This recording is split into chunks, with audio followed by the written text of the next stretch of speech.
We'll start with the session. Very good afternoon to one and all. So this session is on Coastal Regulation Zone, CRZ, notifications, classification of zones, procedure for obtaining CRZ clearance. So we'll be seeing what is the significance of this Coastal Regulation Zone, what are its notifications, how it evolved over the period of time, what are the zones of classification of this CRZ regulations, and what are the permitted and prohibited activities within this CRZ zone, and what is the procedure for obtaining the CRZ clearance, and how we do the mapping in the HTL and the LTL mapping of the coastal zone management plan by the authorized agencies. So we'll go through these key points in this session. So to start with, our India is having almost 9 coastal states and 4 union territories with a coastline of almost 7,517 kilometers.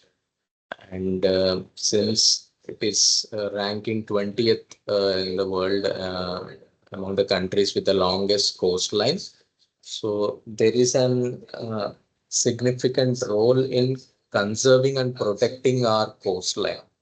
Since you all know that conserving the mainland, that is with different biodiversity settings, is as important as conserving the coastal environment, which is fragile and also sensitive environmental setting with regard to environmental attributes. So can anyone of you tell me which state is having the longest coastline in India? Gujarat. Okay. The second most longest coastline state?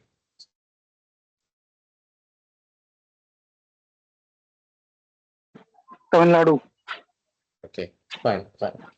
So, since the coastal regulation zone is as important as the EIA notification, it started right away in 1981 when the Prime Minister's office has given one direction to keep the beaches clean. That was the first initiative taken towards the preserving of the coastal environment in India. And then in 1983, there were certain guidelines for beach conservation. And there was also Protection of Sea Act in 1983, wherein certain conditions were laid for the marine pollution from ships and other activities in the coastal region. And the first CRZ notification has been issued in 1991 under the Environment Protection Act 1986, where they have clearly stated that certain activities are completely prohibited within this regulation and only certain activities are permitted, that to subject of uh, and obtaining clearance, CRZ clearance from the competent authority, that is the ministry. And then later in 2005 and 9, Dr. M.S. Swaminathan committees were formed and they have brainstormed a lot of things and they have amended a lot of points in this 1991, and they came upon the 2011 CRZ notification, which was issued on 6th January 2011. And currently, most of the states are following this particular 2011 notification. There was also an latest 2019 notification also, where they have relaxed bit conditions of the 2011 notification, but the coastal zone management plans as per 2019 notification in many of the states are still under public consultation or receiving approval from the ministry. So once that coastal zone management plans get approved, only we can follow the 19 notification. Otherwise, we have to follow the 2011 CRZ notification only for obtaining the coastal regulations on clearance. So, in order to protect the coastal ecology and conserve the coastal environment, the government of India issued the coastal regulation zone in 91, as we discussed in the earlier slide. And the objective is to impose restrictions on industries, operations, and processes in the CRZ. So that is the main objective to issue this notification and mandatorily implement what all conditions or points enacted in this particular notification. So you can see on the screen, 91 was the first gazette notification for the coastal regulation zone issued on 20th February, and then in 2011, and then in 2019. So these notifications can be downloaded directly from Google, and you can go through like what exactly in detail the notification says. And this will be very useful when some of you are pursuing a career in environmental consultancy firms, or somebody wants to become an entrepreneur and set up certain activity or facility within this coastal zones regulations. So you'll come to know the picture key, what is legal, what is illegal, how to deal with things, what is the CRZ 1, 2, 3, 4 classifications, whether we are in CRZ or not. All these things will be helpful to you pursuing this career. So coming to the terminologies in this CRZ notification, we should be very familiar with the term HTL, which is the high tide line, LTL, is the low tide line. So these two form the basis or the benchmark to this coastal regulation zone. So the landward area, these points, whatever shown in this slide, it tells us that these areas are under the consideration of the coastal regulation zone. So the landward area from the high tide line to 500 meters on the landward side along the seafront falls under the coastal regulation zone, and the land area between the high tide line to 100 meters or width of the creek, whichever is less on the landward side, along the tidal influenced water bodies that are connected to the sea. We'll see what are these tidal influenced water bodies and up to what extent we have to consider these tidal influenced water bodies in the upcoming slides. And the islands within backwater, the CRZ landward is limited to 50 meters, and the intertidal zone, that is the land area between the high tide line and the low tide line, falls under the coastal regulation zone. And also the water and the bed area between the LTL to the territorial water limit, that is 12 nautical miles in case of the sea direction, and the water and the bed area between LTL at the bank to the LTL on the opposite side of the bank for a tidal influenced body. So these are all the locations or the regions which are falling under the coastal regulation zone. Maybe you'll clearly understand it in a pictorial representation in the coming slides, which I'll be showing you. So coming to the regulation lines, as I told you, the HTL and LTL are of very significant terms in this particular coastal regulation zone notification. So what is meant by the high tide line? How you can demarcate this high tide line in case of the coastal regulation zone? So the line on the land up to which the highest water line reaches during the spring tide forms the reference line for determining the setbacks. So this is the high tide line. You know that during the spring tide, as Saurabh Sakre has explained to you, that the sun, moon, and earth will be aligned, and you can see that the high tide will be higher and the low tide will be at the lowest during the spring tide. So wherever you can see the highest water line reaching to on the landward side, that will be demarcated as the high tide line. And from the high tide line, there will be setbacks like 100 meter, 200 meter, 500 meter. So from the high tide line to the 500 meter line, that entirely is the coastal regulation zone. So if some activity is falling within this zone, it comes under the purview of CRZ notification. If the facility is outside the 500-meter line from high tide line, then it does not fall under the coastal regulation zone notification.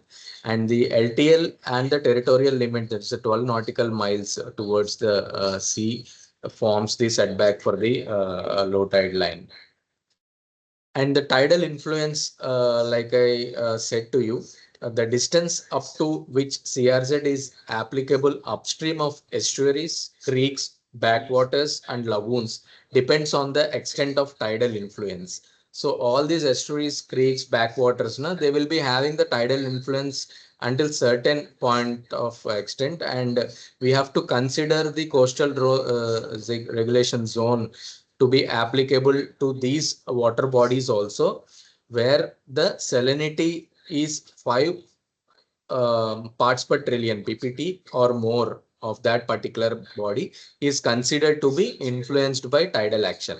So until that extent, that particular water body is under the CRZ regulation or notification as such. You can see here clearly in this diagram, like this is the coastal region, and you can see the high tide line HTL with the red color line demarcated, where here the water, the tide reaches to the farthest point here. And this is a 200-meter setback line from the HTL, and this is the 500-meter setback from the HTL. So you can see any activity from HTL to this 500-meter line falling in this region is subject to the coastal regulation zone. And this is a low tide line, the lowest tide where was observed, and up to 12 nautical miles towards the sea direction. This complete region also falls under the purview of coastal regulation zone. So this is how the CRZ limits are prescribed or stipulated in the coastal regulation zone notification. And just for your reference, I'm showing you one satellite image where you can see the mainland backwaters and also an island. You can see here that this is a Wellington Island in Kerala, and you can see the red portion demarcated is the 50-meter no development zone, or from the 50-meter from the high tide line of this island. That is also a part of the coastal regulation zone. And here you can see the high tide line as yellow color, 200 meters to from the high tide line, CRZ 3, and the pink color line is a CRZ 2, is 500-meter from the HTL. So what is the CRZ 3, 2, and all these classifications I'll just discuss in the coming slides. And if there is a creek or an estuary or a backwater, like I said, either width of that creek or 100 meters, whichever is less, will be considered as the setback distance for the coastal regulation zones. That will be applicable for any activity. So moving on to the classification of CRZ, there are 4 classifications: CRZ1, CRZ2, CRZ3, and CRZ4. There are certain sub classifications also, but these are the major 4 classification of CRZ, which we are going to discuss in today's session. And CRZ1A depicts the ecologically sensitive and the geomorphological features which play a role in maintaining the integrity of the coast. So can some of you name what are these ecological sensitive with respect to this coastal regulation? Can you name some few sensitive areas? Any one of you?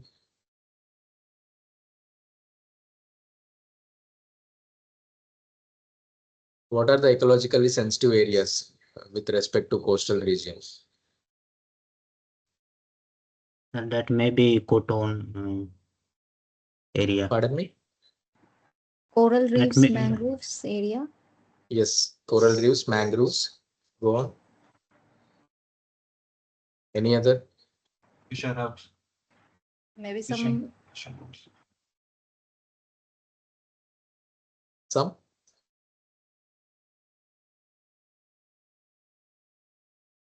Have you heard of salt pans? Anyone heard of salt pans? Mud flats? Sand dunes? sand dunes.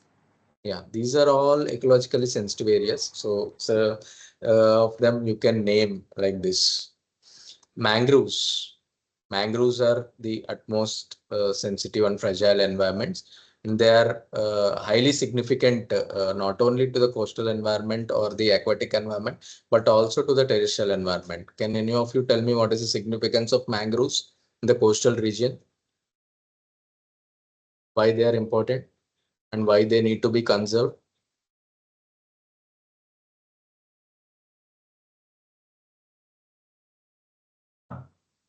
Sir, carbon sequestration done by mangroves. Okay, and then is 10 times.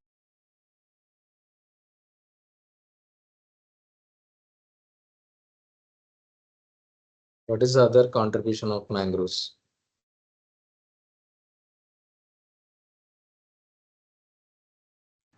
What's the question? Repeat again. The significance of mangroves, why and how it is protecting our coastal regions. They prevent flooding and they are also involved in water purification. Okay. So I have received carbon sequestration is one, then prevent flooding, and then purification of water. It has many more environmental significance.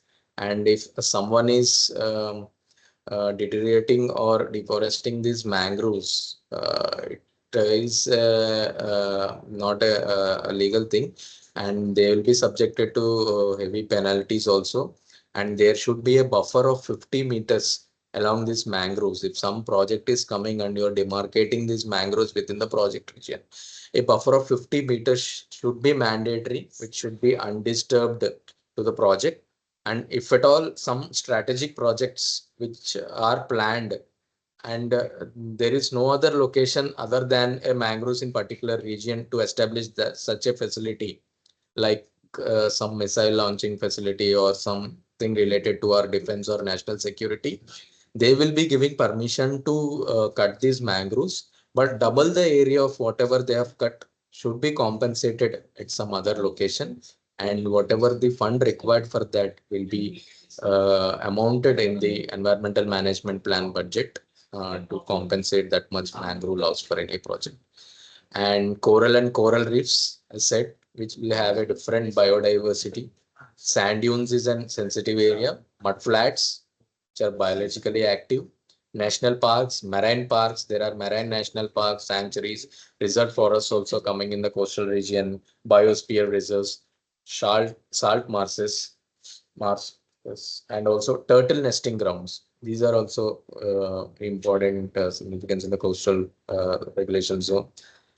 Then some kind of sea grass beds, nesting grounds for birds, and all. There are some structures or areas of archaeological importance and some heritage sites. So these all come under the CRZ one area basically, and then disturbing any of these ecologically sensitive areas is prohibited as per the coastal regulation zone.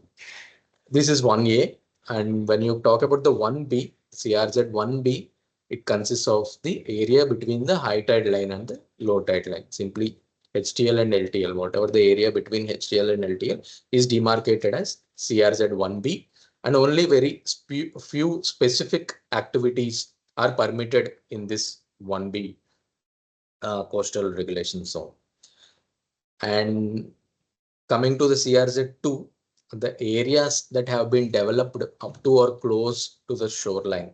Like for example, you can see Mumbai, Chennai. There are certain cities or towns in India where you can see that there is like major development up to the shoreline or almost to the shoreline. So that areas and all are classified as CRZ2.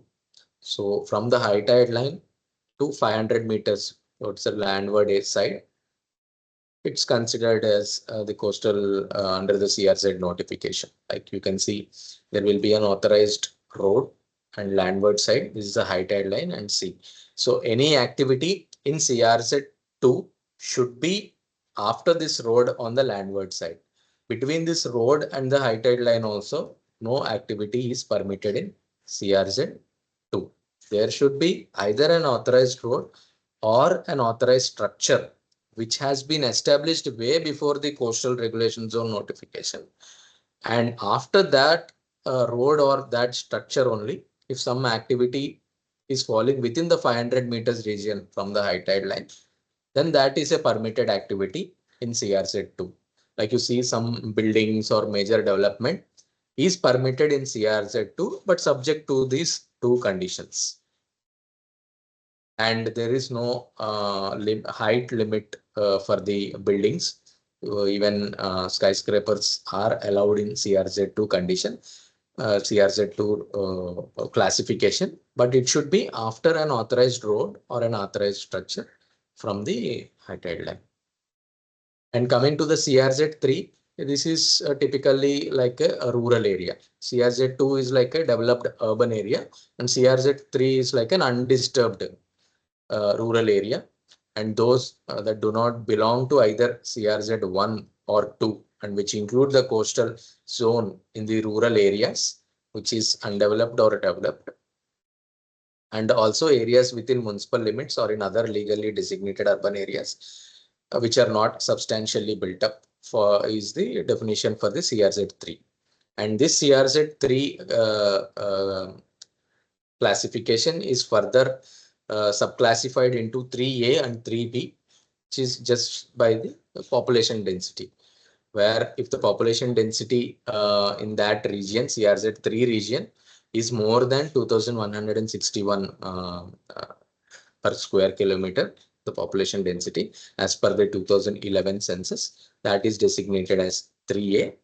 And if the population density is less than 2,161 per square kilometer, it is demarcated as CRZ 3B. So in 3A, the area up to 50 meter from the HTL on the landward side is earmarked as no development zone, called as NDZ. Here there is no development permitted, like no construction, nothing is permitted. Only if you want to develop some eco-friendly activities like a temporary structure or a temporary parks, you want to develop greenery, such kind of things are only permitted in the no development zone as provided in the CZMP, Coastal Zone Management Plan. Otherwise, the area up to 200 meters in case of CRZ 3B from the HTL is considered as or earmarked as the no development zone in case of 3B. So here you can see the red line HTL, and from HTL there is a 100 meter line, which is yellow, then 100 to 200 meter and 200 to 500 meters. So they are bifurcated into three regions, the CRZ. And if it is 2011 notification, from HTL till 200 meters is a no development zone. So this yellow and gray portion completely is a no development zone. And from 200 to 500 only, any permitted activity is possible to be implemented or constructed in case of CRZ3. And when you come to a creek, river, or some water body which is having a tidal influence, like I said, with 5 ppt or 5 parts per trillion salinity or more, then there will be an NDZ of 50 meter on both sides of that water body, no development. So, and coming to the final classification of CRZ, which is CRZ4. The CRZ4 is the basically the water and the seabed area. So in CRZ4 also there are two subclassifications, CRZ4A and also CRZ4B. So simply we can say that CRZ4A is nothing but the open sea or the ocean part. You can see it in a dark blue color or something, demarcated up to 12 nautical miles towards the seaward side. from the low tide line, that is CRZ 4A. And 4B is generally between the tidal influenced bodies. You can see between the LTL and the tidal influenced bodies that we discussed. And there are some CVCAs which are critically vulnerable coastal areas. So these are also typically they are stated in the CRZ notification, like the Sundarban region of West Bengal, then Gulf of Cambodge, Gulf of Kutch. So these are like critically vulnerable coastal areas, and proposing any facilities other than certain permitted activities in these regions are also highly prohibited as per the CRZ notification. So this is how you can see the CRZ1, like I discussed. So HTL is there, LTL line is there. So backwater or creek, tidal influenced bodies are there. Mangroves, mud flats, nesting grounds, bird sanctuaries, turtle nesting grounds. So coral reefs. This is towards the CRZ4 area. This is basically CRZ either 2 or 3. It depends on where the area is. So this is how you can picturize yourself of the coastal regulation zone 1, which is the fragile or the highly environmental sensitive zone or setting. And you can see CRZ2, like cities like Mumbai and certain regions of Goa, Tamil Nadu, Kerala, Kochi city, then Gujarat also, major cities, they fall under this CRZ2 regulation. And you can see the CRZ3, where it is relatively the rural side, bit undeveloped. And here also CRZ3A and 3B are classified based on the population density we have discussed. And there will be an NDZ, no development zone, only in a case of CRZ3 and not in case of CRZ2. So this is HTL, and up to 500 meters, any activity falling in CRZ3 requires permission or clearance from the coastal zone regulation authorities. So as you can see, HTL to 200 meters, as I told you, as per 2011 notification, is a no development zone. However, if there is a port and harbor and region, and for every port, major or minor port, there will be a port territory declared. You can see it in coastal zone management. You can see in their website also, like this region is for this particular port, and it is a port area notified. So in that activity, again, certain other activities are also permitted, some industrial activities, or like some storage of these fuels, petrol, diesel, kerosene also, which comes from abroad through shipping. So certain activities are permitted in this NDJ, but they have to be under the notified port area. And projects of Department of Atomic Energy, then salt manufacturers, non-conventional energy, like I told you, POL storage, that is petroleum oil storages, weather radars, which are useful for our national purpose, then basic facilities for local community STP. So even though these are falling between HTL to 200-meter line in the NDJ, these activities are permitted. And after 200 only, you can start actually the hotels and resorts or construction some activity in CRZ3, but there is a restriction of height of 9 meters in CRZ3. However, in CRZ2, as I said, there is no restriction of height of buildings that can be constructed in CRZ2. And as you can see, CRZ4, that's the open sea area from the LTL to 12 nautical miles towards the seaward, it is our CRZ4. So this complete region of our peninsular India, you can see, is under the CRZ4 regulation. And even certain creeks, the Goa Creek, you can see 100 meters falls under, this falls under 4B, this falls under 4A. This is the CRZ4. So to summarize, like these are the 4 categories. CRZ1 means ecologically sensitive areas, 2 is the developed areas, 3 is undeveloped areas or undisturbed areas, and 4 is nothing but the from LTL to 12 nautical miles towards sea and tidal influenced water bodies with 5 ppt salinity concentration if it is a tidal influenced water body. So until this classification, does anyone have any queries or doubts?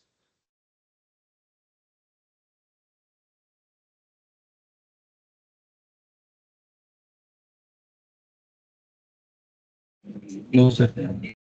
Okay, so if there is no query on the classification, we'll move ahead further to what are the permitted and prohibited activities in each classification that we'll be seeing in the subsequent slides. So you can see here is a comparison between the CRZ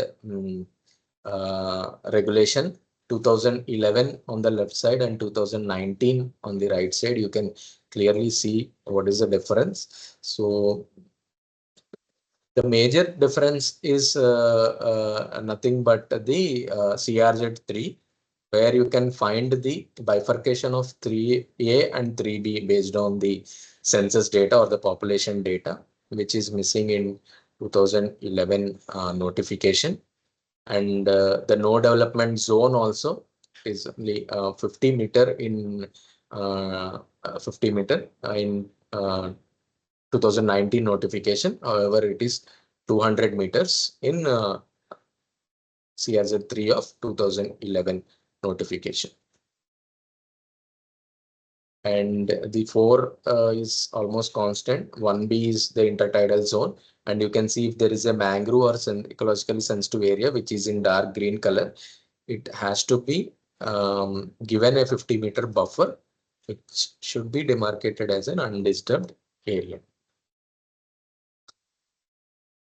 So we'll see what a coastal zone management plan is. So now we have understood like what are the classifications 1, 2, 3, and 4. So who will be demarcating this 1, 2, 3, 4, and how they will demarcate this for each and every state, and who will approve it? What is the process it goes through? We'll be discussing in this slide. So all coastal states and union territory administrations shall keep on revising or updating their respective coastal zone management plans. The coastal zone management plans consist of nothing but that respective states, whatever the area is under the CRZ purview, that should be demarcated as per the classifications stated in the CRZ notification. And that coastal zone management plans should be updated in the respective state coastal zone management authority websites.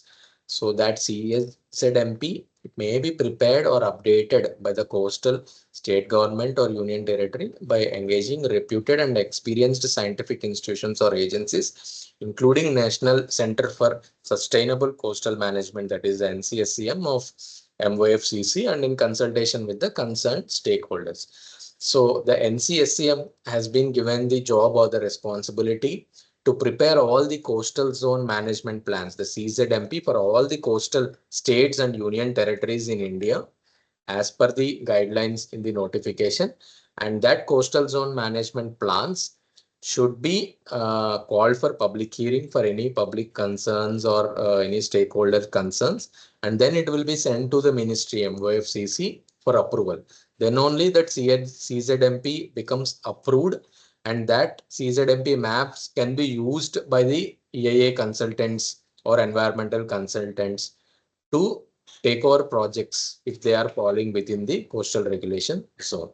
So the coastal states and the union territories will prepare the draft CZMPs in 1:25,000 scale map, identifying and classifying the CRZ areas within the respective territories, and the draft CZMP shall be submitted by the state government or the union territory to the concerned CZMA for appraisal.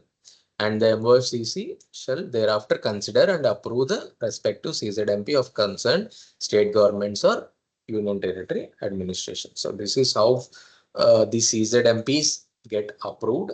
And any coastal state CZMP, you can go to the respective coastal zone management authority website, and you can see or actually download these CZMPs for the entire coastal stretch. And apart from NCSCM, there are other 7 or in this 7 7 institutes or agencies are accredited for preparing the coastal zone management plans or the HTL and LTL mapping plans, which includes the Space Application Center Ahmedabad, CES Center for Earth Sciences and Studies. Now it became National Center for Earth Science Studies, NCES Thiruvananthapuram, IRS Anna University Chennai, and there is this NCSCM Chennai, and we have Institute for Environmental Studies and Wetland Management Kolkata, Institute NIO Goa, and NIOT Chennai. Apart from that, there was one more amendment, and one eighth organization is one naval doctorate organization in Dehradun. They are also added to this accredited agency. So in India, only these 8 institutes or agencies are accredited to prepare such a CZMP or a HTL LTL mapping for any coastal district, coastal state or UT. That is the office memorandum from the MOFCC. And coming to the prohibited activities in the entire coastal regulation zone, we'll be talking about setting up of new industries and expansion of existing industries or operations or processes is completely prohibited. And manufacturing or handling of oil and storage and disposal of these hazardous substances as specified in the 2016 notification is prohibited. Setting up of new fish processing units is prohibited. These are subject to certain conditions when they will be permissible. Like I said, if it is in a port limits or port area is permitted. So subject to certain conditions. And these are all like the list of discharge of untreated waste or effluent from industries is prohibited. Dumping is prohibited. Ports and harbors in high eroding stretches is prohibited. Mining of sand, rocks from the coastal region is prohibited. Drawal of groundwater also is prohibited. So these are certain activities which are stated or stipulated in the coastal regulation zone as prohibited activities. And on a as like a scale, we can say that these are the permitted activities which in the CRZ, and certain activities are permitted only in CRZ2, certain activities are permitted only in CRZ3, 4. It's based on the type of activity, like any waterfront or foreshore facilities, they are permitted. Housing projects are permitted, but they are only permitted in CRZ2 and 3. Then erosion control measures like seawall, protection, or some putting tripods to prevent the flooding. So that erosion control measures and all permitted. These basically come under the CRZ 1B, the intertidal zone between HTL and LTL, and projects of atomic energy and defense. These are permitted. Some projects even they are permitted in CRZ 1A, like I gave you one example. And lighthouses, of course, they are permitted. Then pipelines, conveyance system. These usually you can see where ports are there, because whatever material or fuels which we are importing from other countries through ships or containers, that will be coming to a facility on the land through pipelines only. Then oil and gas extraction, offshore oil is completely the CRZ area only. Then cooling water intake for any desalination plant or any other purpose, this is also a permitted activity in CRZ. Some non-conventional energy plants and demolition and reconstruction of public buildings is prohibited subject to certain conditions. Like if you see the classification wise permissible activities, like in CRZ 1A, even though it is a highly environmentally or ecologically sensitive area, certain activities are permissible, like ecotourism activities, like mangrove walks, parks, tree huts, like these are all temporary in nature. So such ecotourism parks or activities are permitted. And in the mangrove buffer zone, not in the mangrove zone, buffer zone, like laying of pipelines, transmission lines, conveyance systems, and construction of a road on stilts, etc., that are required for the public utilities, it's a permitted activity. Likewise, there are some defense or strategic projects which are permitted in CRZ 1A. If you see in 1B, which is the intertidal zone between the HTL and LTL, like whatever activities we discussed earlier in 1A, those activities are all permitted in 1B, in addition to certain facilities like receipt and storage facilities of petroleum products. Then natural fish drying activities, treatment facilities of waste and effluents like ETPs, STPs, stormwater drains, and exploration and extraction of oil and natural gas, salt harvesting, weather radar for monitoring of cyclone prediction. These are all are permitted in 1B region also. And as said, CRZ 2, whatever discussed in 1A, 1B, all activities. 1A is not there. 1B, all the activities are permissible in CRZ 2. And also, in addition to construction of residential buildings, schools, hospitals, shall be permitted on the landward side, like I told, starting from an existing road or an existing authorized structure. It's permitted for tourism development project, construction project, in the CRZ. And in the CRZ 3, like activities as permitted in 1B shall also be permissible in CRZ 3, but no construction shall be permitted within the NDZ, the no development zone. It is only in the CRZ 3. It is comes under the CRZ 3, and only small repairs or some reconstruction or renovation of existing authorized structure is permissible in 3. In addition to agriculture, horticulture activities, and even mining of atomic minerals, all these activities are permissible in CRZ 3. And beyond NDZ, you can go for groundwater withdrawal, then mining activities, sewerage construction, then roads, bridges, water supply, drainage.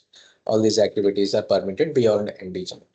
And in CRZ 4, if you see like the traditional fishing activities, all the activities undertaken by the local fishing communities, then facilities for discharging treated effluents into watercourse is permissible in CRZ 4, subject to you take a clearance and you state that the effluent being discharged is well below the discharge standards or limits prescribed by the ministry. And projects of strategic and defense related projects are permitted. Atomic energy projects and all these activities are permitted in the CRZ4 classification.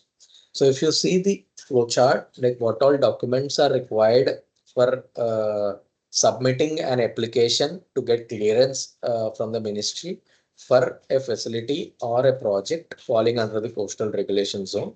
First of all, the team has to visit the site, and the 8 organizations which are accredited for preparing the CZMP or the HTL LTL mapping, it has to survey and it has to prepare that map initially.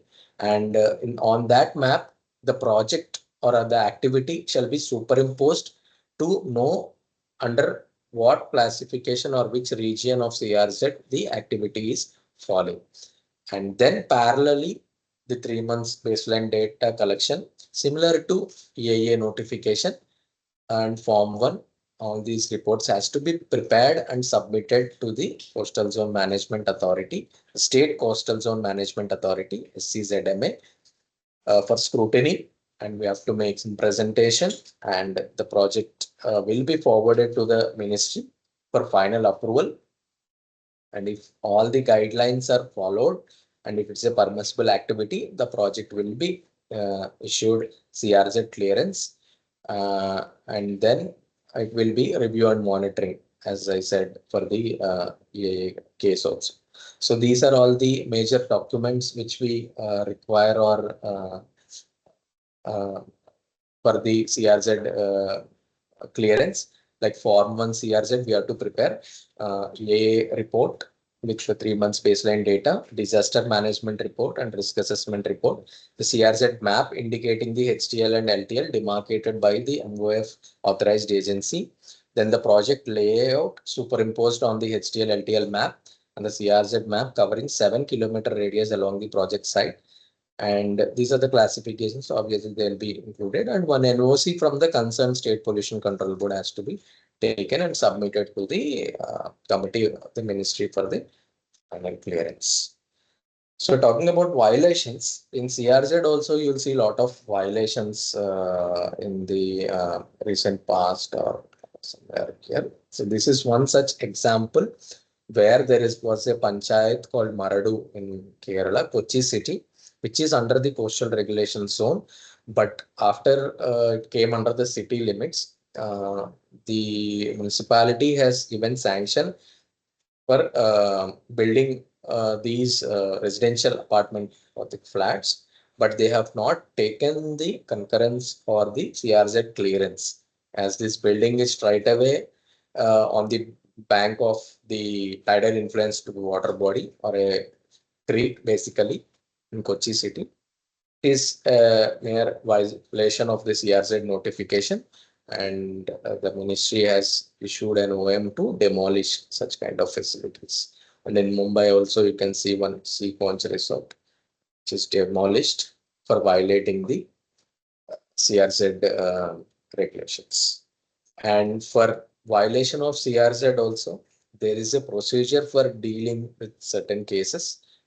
And if it is a permitted activity and it has done some violation, there will be some streamlining process where you have to submit a community resource augmentation plan, CRAP, which is similar to NCRAP in for environmental clearance point of view. And there the proponent has to bear the compensation for the damage he has caused, and that compensation can be like these activities, which is compensatory conservation plan and community resource augmentation plan, where he can do any of these activities to compensate for the damage which he has done by either constructing a house or bringing up a tourism project or setting up an industry in the respective CRZ classification zones.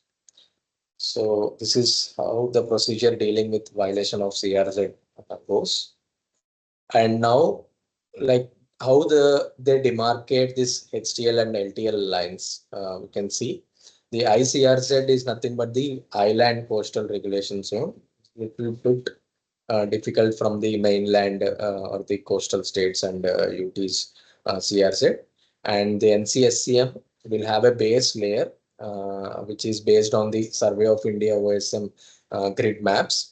And we require the HTL and LTL lines to superimpose on the base map. And from the HTL and LTL line, we can get the 100-meter, 200-meter, and 500-meter setbacks and delineate what all activities are permitted and what all activities are prohibited within each and every CRZ section. And also the coastal land use and land cover and infrastructure. This can be extracted from the satellite image and also using drones, aerial photography. And the administrative boundary map or the cadastral information will be available with the respective municipal corporations or panchayats. And the ESA data for the CRZ1, it can be procured from the respective wildlife sanctuaries or marine national parks. The forest department will be having it. And hazard line has also been demarcated by NCSCM for all the coastal states and UTs. So that also as a reference to be highlighted in the HTL and LTL mapping while doing for a particular project. So these are all these are the three major equipments used in demarcation of the HTL and LTL lines, where you can see that the DGPS, the Differential Global Positioning System for the accurate coordinates. Then we have the Universal Theodolite. This is like an extension survey, which gives you the vertical and horizontal angular precision readings also. And the laser track, which gives the distance, like the setback lines from the HTL and all as a reference using the laser beam, the distance from where it hits an object and reflect back. So this is how they demarcate the authorized agencies. They demarcate the HTL and LTL lines at a particular project site. And the HTL lines, how do you identify the HTL line? One is like you can obtain the satellite image, historical data, you can go through and see what is where the water has reached the farthest during the spring tides over the past few years. That is one way of doing it. And other, like for a reference point, physically when you are on site, you can just uh, see that these are all the HTL or the high tide line. As a reference, like you can see a berm. A berm is nothing but a horizontal line where you can see there will be a slight change in the topography and can understand that this may be a HTL line. And here you can see sand dunes. This is, in case of a sand dune. And here there is an increased vegetation from this point of time. You can assume that it's a high tide line. And in case of these cliffs, rocks and all, you can assume that the high tide line is to this point. And here you can see a sea wall which is constructed. So it's a high tide line. And for mangroves, the high tide line. So these are some of the using aerial photographs or satellite images, you can come to a point that this may be the high tide line, low tide line. And the low tide line you can see in the satellite imagery. The low tide line is basically demarcated using the tidal data. That is the low tide level, and the intersection of the tidal datum with the topography of the coast, you can arrive at the low tide line basically. The digital elevation model you call it DEM, and using the tidal data. So these are some of the coastal zone management plans I have extracted. So this is only a part of it.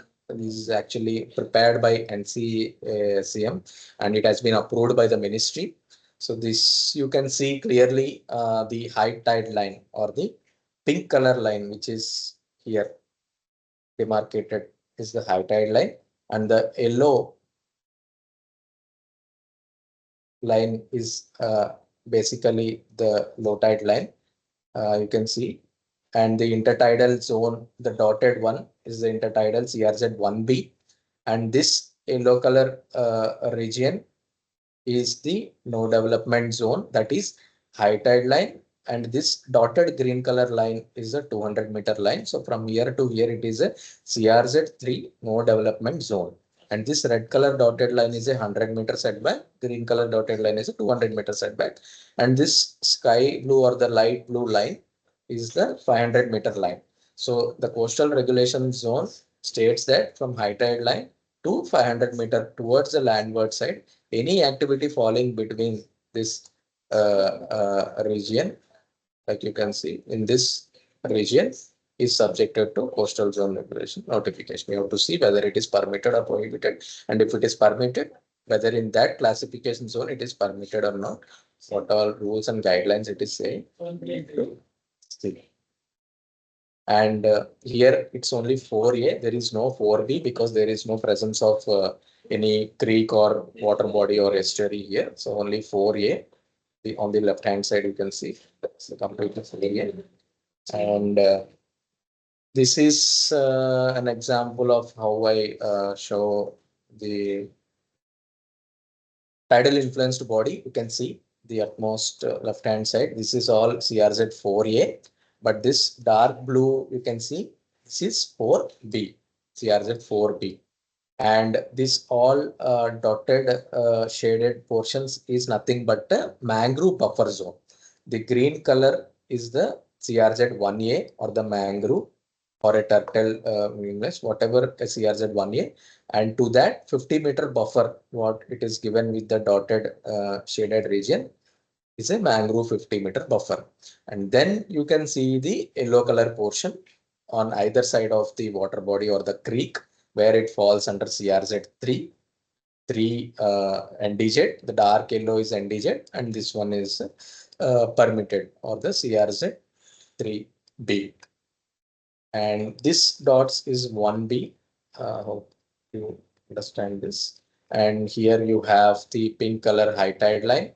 You have the 200-meter setback line, 100-meter setback line, and this is the CRZ, actual CRZ boundary line. You can see CRZ boundary. And this one is another example of where you can see CRZ 1A, 3A, 3B, the intertidal zone. And this, you hope you can see these lines, na? These lines. This is nothing but a port limit area. So whatever this boundary was given is declared as a port limit. So under port limits, there are certain activities which are permissible as per the notification. You can see and proceed or suggest the proponent that your activity is permitted or prohibited as per the CRZ. And this blue color line, what it is demarcated is the hazard line, which is for the any natural disaster or flooding or anything, that the hazard line which has to be demarcated and shown in the HTL and LTL mapping. So this color line is basically a hazard line. And then this is an example of CRZ2 area where you can see the pink color portion is completely a developed region. And here you can see the clear color change between CRZ 4A and 4B. So this is completely 4A up to 12 nautical miles from the low tide line. And this is the harbor. Actually, it's a port, and this blue color is CRZ 4B since it's a tidal influenced water body from this location. And these are the mangrove region and the 50-meter buffer region around it, you can see. And the CRZ boundary layer is the light blue color line. So CRZ boundary line, which is around the shoreline and also around the water body. So in this blue color region, CRZ2, there are multiple permissible activities, like there is no restriction on the height of the building construction, can go for tourism projects. So this is all about the coastal regulation zone, its notifications and the classifications and how, what are the activities permissible, what are the activities prohibited and all. So that's all on CRZ session. So anyone of you have any queries, can just ask them and get it clarified.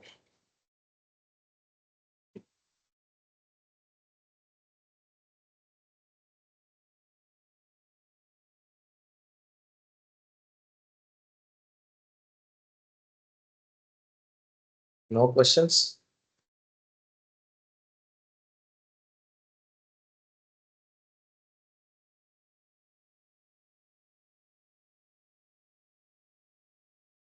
Okay, in the chat box, I think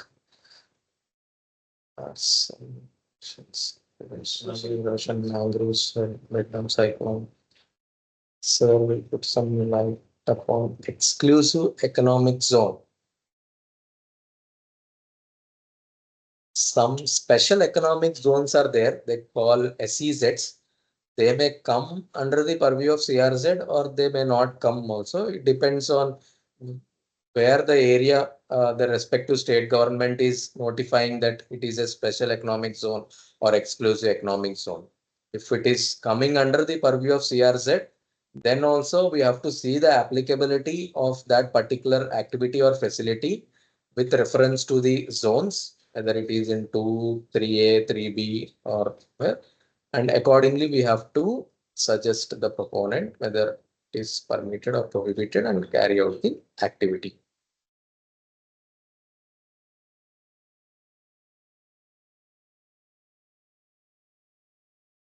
Any more questions?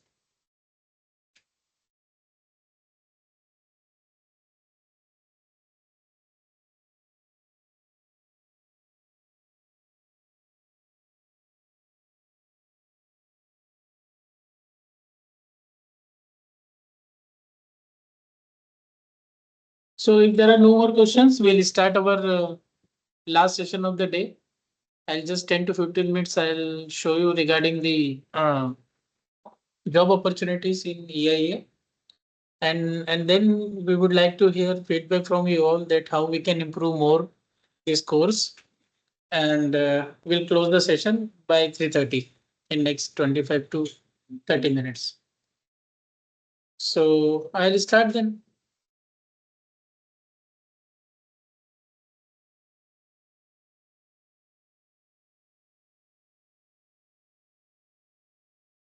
Just give me 1 minute. I'll be sharing my screen.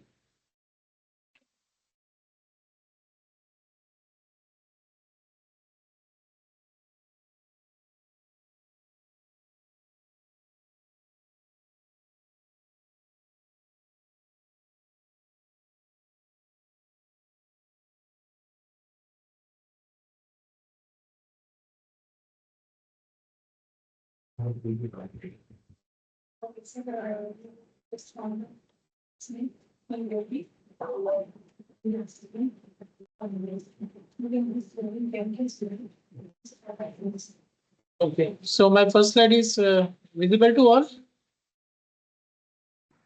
Yes, sir. Anyone? Yeah. Hello, my first slide is visible to all. Yes, sir, it is visible. Yes, sir.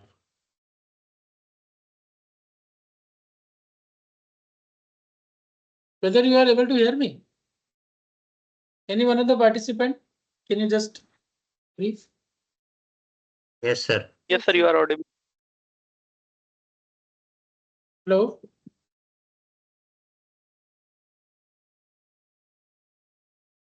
Can you hear me? Yes, Yeah, sir. yeah, I think no. Yes. I think my bandwidth was, my speaker was, okay. So we'll start with the legal practices of EIA in India. So here I will be just sharing with you all the legal aspect of EIA. If you wish to do EIA in our country in India, what things you need to follow, and if you wish to work as a EIA consultant or as a functional area expert, where you should approach.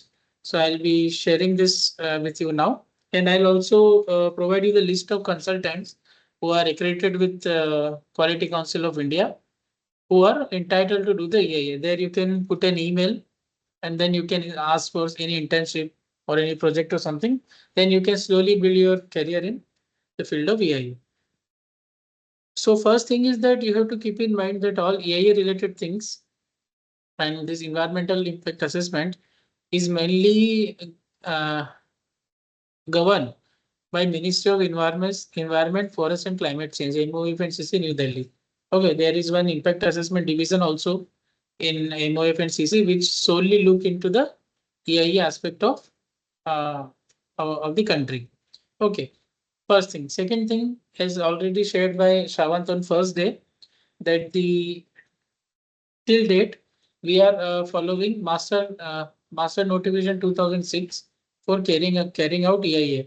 There is one 2019 also, 2020 also, but it is yet to be approved by the uh, union government for actual implementation.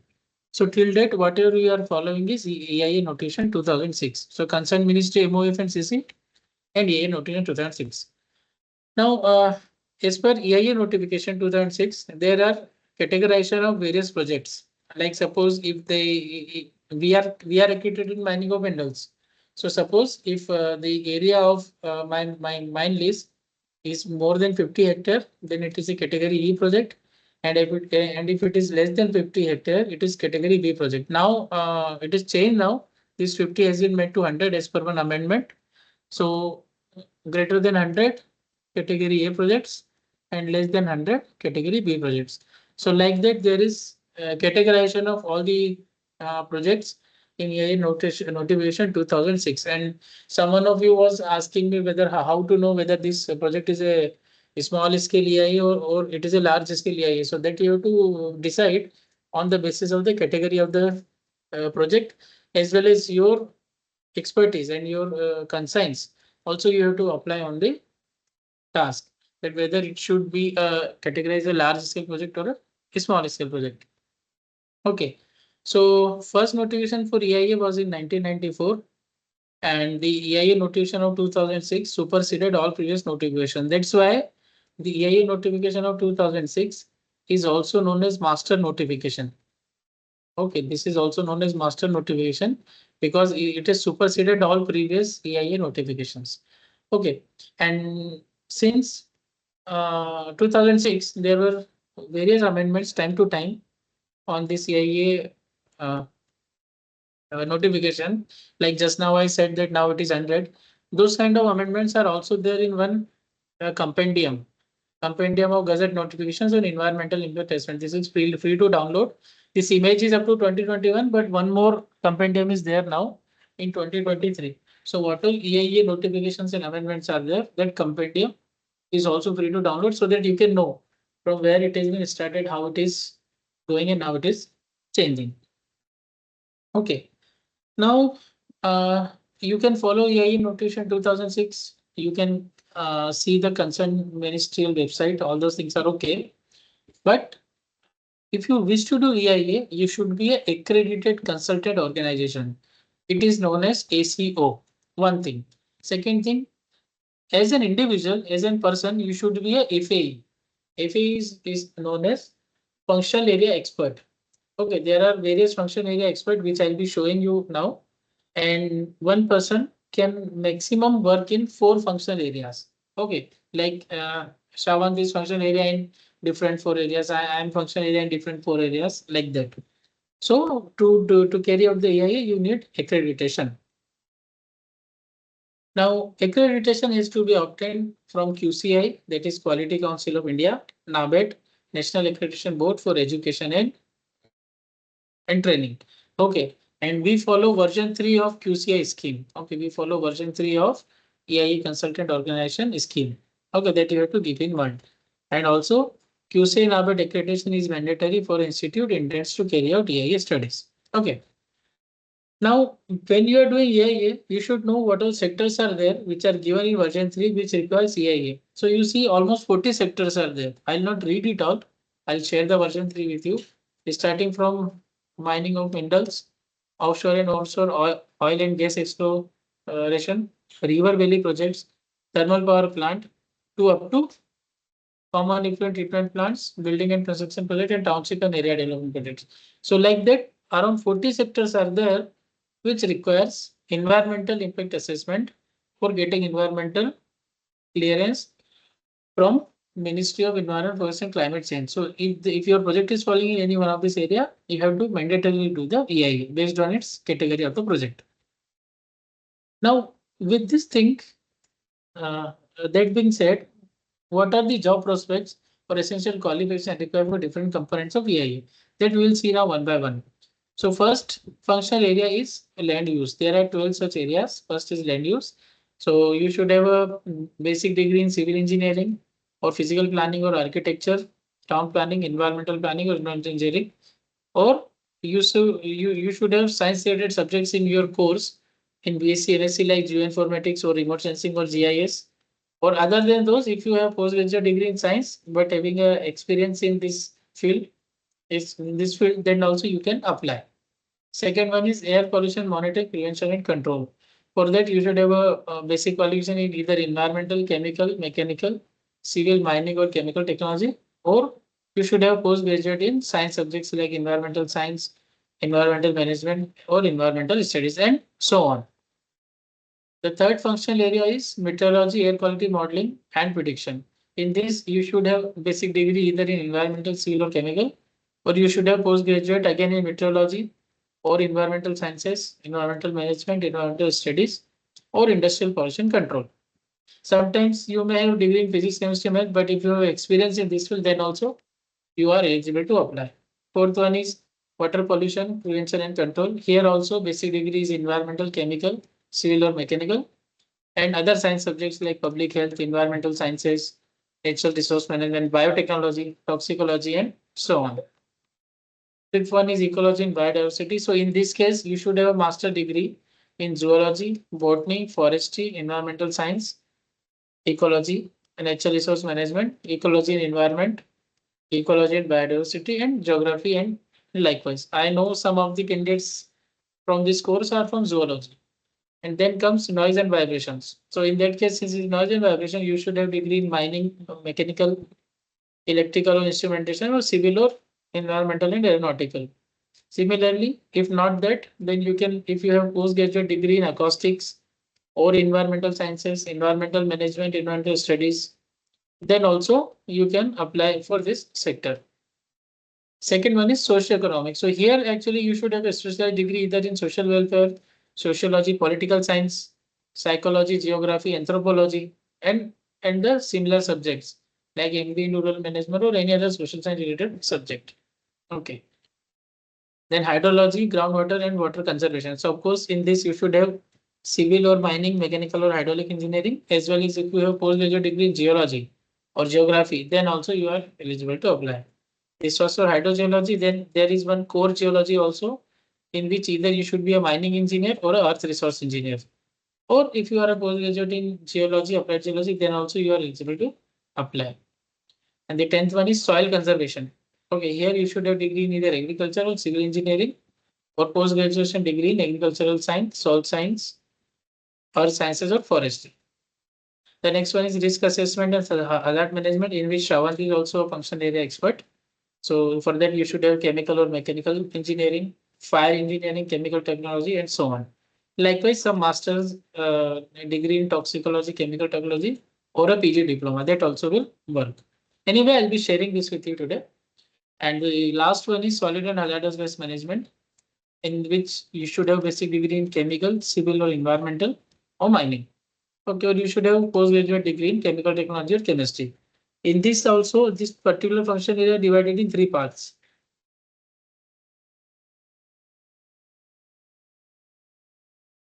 Namely, municipal solid waste, non-hazardous industrial waste, and hazardous waste, including biomedical waste. Okay.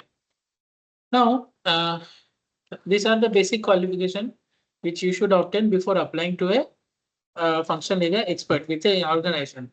Now, how to start? First thing is that if you want to build your career in this, you should first know the list of accredited AIA consultant organizations. Okay, I hope you are able to see the website of QC Nabet, right? You able to see now?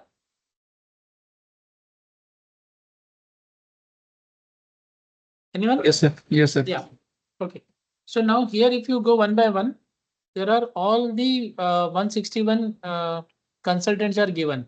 Like here you can see first one, A&N Technologies, address 3rd floor 6 Manpes Road, KSRTC Complex, Bengaluru, Karnataka. Their contact number, who is the contact officer, their email ID, all are given. Plus, in which sectors they are having EIA accreditation, that also given. In which category they are having, that also given. Okay. And if you go to this certificate and if you click on human resource, then who all persons are working with them, that also you can get. And if you wish to see their CV, you just need to scan this QR code, their CV will also be there. Now I'll just show you our institute, interdisciplinary.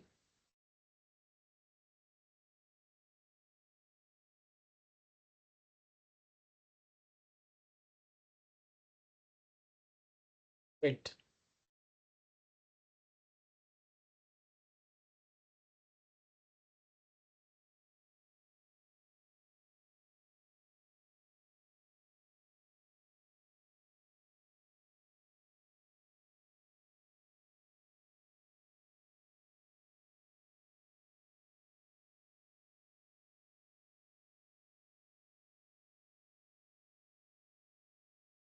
It's taking slight time, but it will open.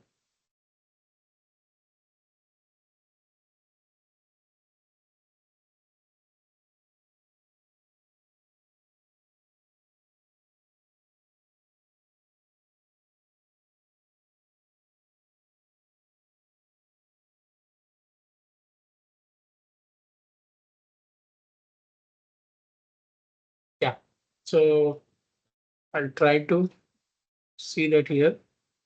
Now you can see here that our CSIR National Institute of Interdisciplinary Science and Technology, this one. So these are our expert.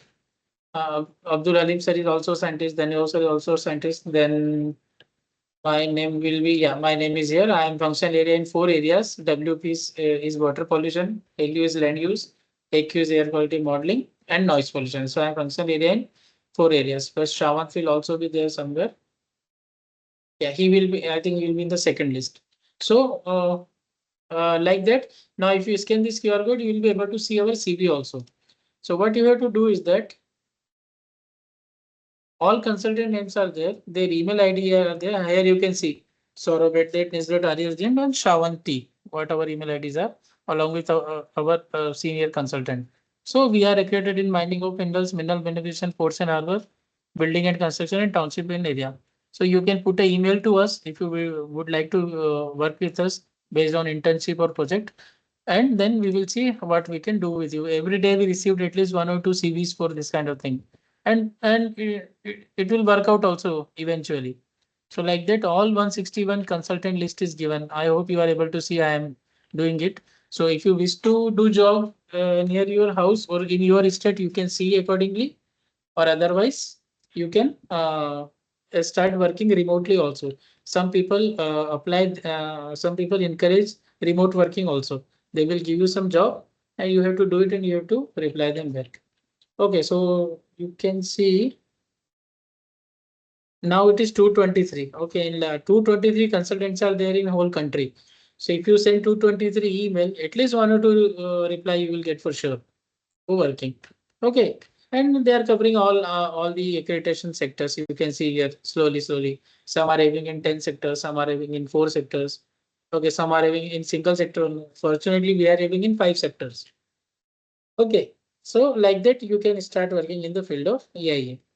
So with this, this training program is over, and I'll share this with you all in a single PDF today itself.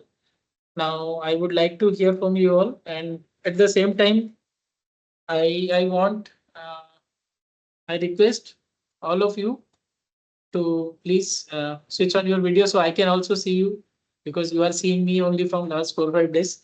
And then we will have some feedback if you wish to give some feedback. Otherwise, anyway, one feedback form will be sending you. You have to send us one feedback form as well as one assignment also will be given to you today. That assignment you have to submit in next 7 working days. Once you submit it, we'll be able to send you the certificate. So Upasna, how things are? How are you?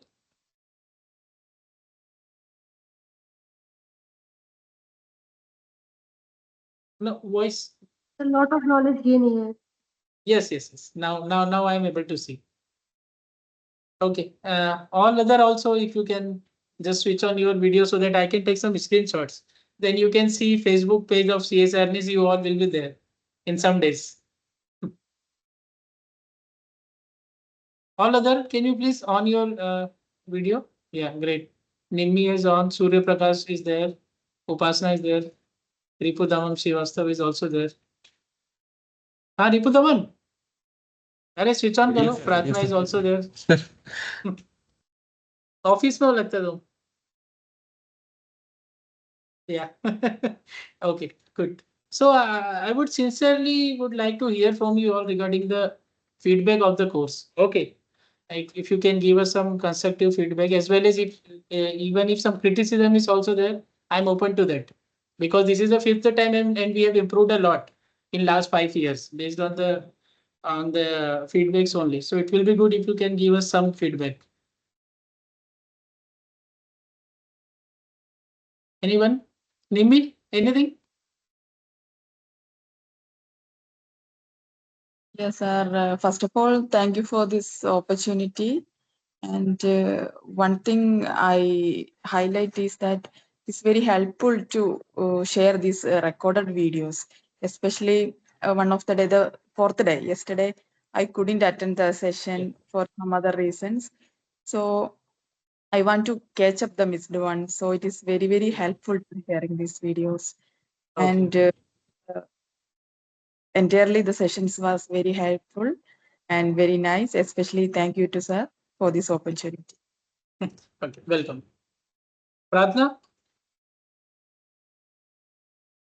So thank you so much for this wonderful session.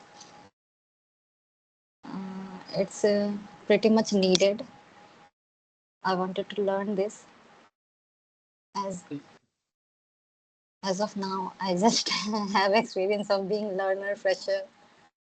So I wanted to have some practical experience, Yes, yes. although it's not possible.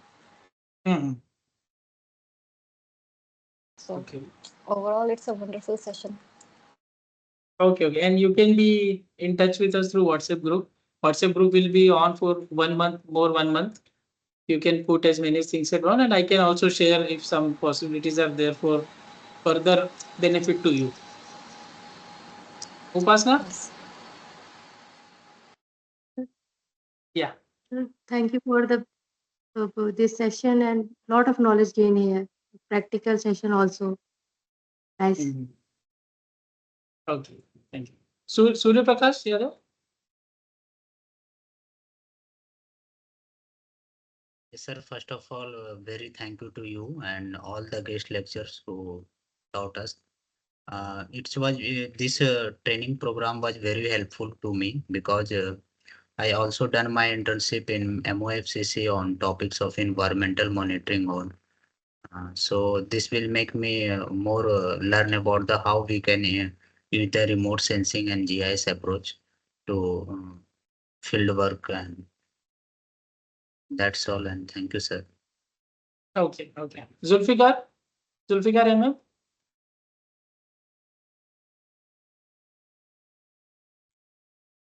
हाँ Zulfikar voice नहीं आ रहा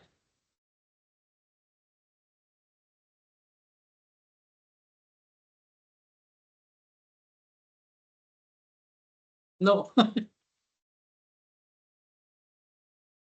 Okay, so one more thing I would like to say is that those who are situated in Trivandrum or those who are situated in Kerala, you just come and meet me sometimes. Or if you are in from other districts of Kerala and if you are coming to Trivandrum, just give me a call. I'll make you visit the lab so that you can see how things are going on, how many students are working, all other things. So it will give you a more feel. Of course, all are welcome from all over the India, but since it is in Trivandrum, Kerala, Trivandrum will be nearby to people who are living in Kerala. So it will be good if you can visit sometimes to us. Definitely, sir. Whenever we'll come, we'll meet you. Okay. Okay.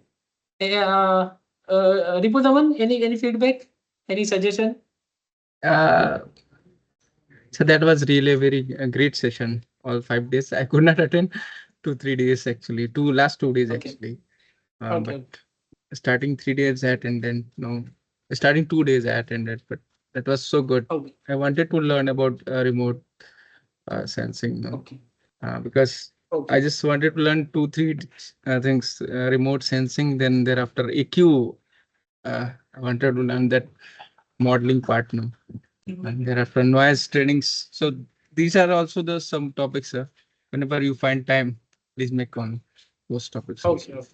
Okay. That was a great Thank you. session. Thank you. Okay. Crystal C. Crystal C. Able to hear Yes, me? sir. Yes, Yeah. sir. Anything, any feedback, any suggestion, or you would Yes, like to express something? Yeah. it was really valuable sessions. Yeah, it was knowledge filled, very good. We like the soft using the software and all was something new. We thought I completed my MS in biotechnology, so Okay. it was interesting actually learning about the software and everything was really good. Thank you so much, sir, for the sessions. Okay. Okay.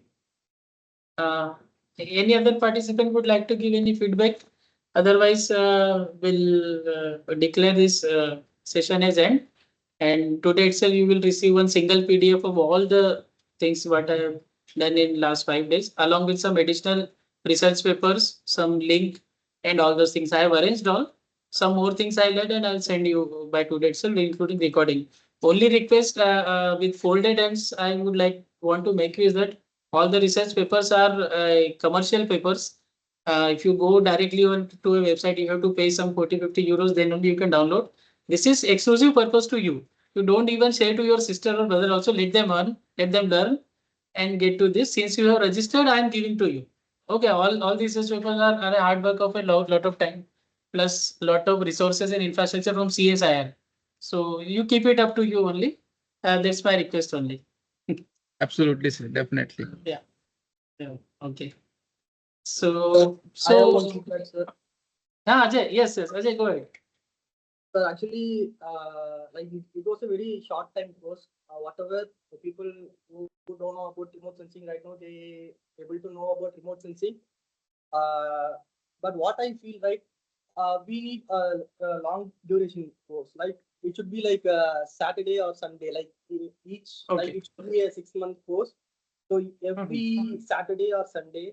So at least 2 hours. Like one day is practical, one day is theory. Then it will be a more easy to learn ourselves. Right now, like theory we can able to learn, but practical we need time to learn. Okay. Suddenly we are opening with some software, it will be quite difficult. So that's why this is my Yes. It's a good point. We'll try to make it. And what you can do is that this course itself you can convert it to a Saturday Sunday. Based on your request, let's say I'll keep the WhatsApp group open for 45 days. So in 45 days there will be 7 set of Saturday and Sunday. You think that course is going on, you start doing it and put the things on group. And let's learn. Let's see how you will do it. Okay. So 7 set of Saturday Sunday given to you. Total 14 days. 15 days increase based on your request. Now you do it. sure, sir. Okay. Just 1 minute. Just 1 minute. That was last day. अच्छा अच्छा code room ठीक है okay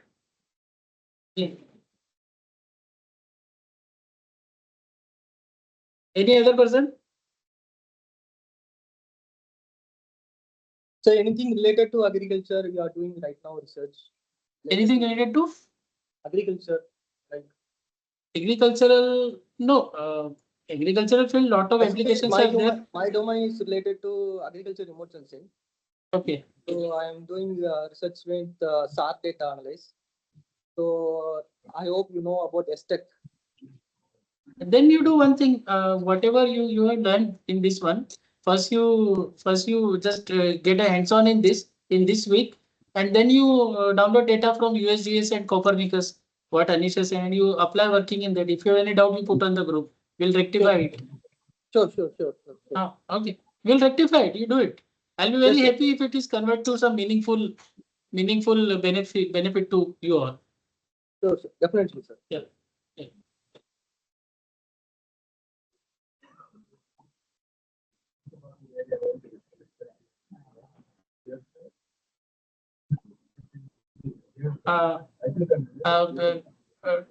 Devasmita Biswal, madam, anything? Yes. I think you are able to join today. Yeah, please Sir, go I have ahead. joined all 5 days. I have joined all Okay. 5 days, but I could not be able to switch on my mic or camera. It's a really wonderful session. I am working on EIA and ESI reports, but I'm working as a land use consultancy. The rest of the thing I am every day going through, but still I don't have much of knowledge. And you have very beautifully covered all the aspects of EIA. And it's a really wonderful session. And I would like to attend any other course also if it is available. Definitely, please let me know on noise and air or remote sensing. Okay. I want to Sure. learn more. Thank you so Sure. much. Thank you. Sure. We'll keep doing this. Everybody. Welcome. So I think to anyone, if there are no further suggestions or comments, even you can write all the thing in detail in feedback form also. I will be sending you today, and one assignment will be giving to you that you have to submit to us in next 7 days. That can be typed also in Word document.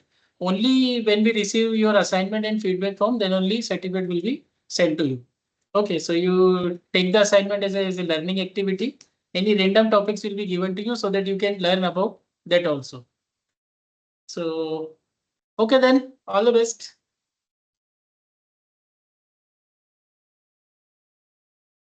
Yeah. Okay then. See you sometimes. Thank you, sir. Welcome. Thank you, sir. Welcome. Thank you so much. Thank you, sir. Welcome. Thank you, sir. Welcome. Thank you, sir. Welcome.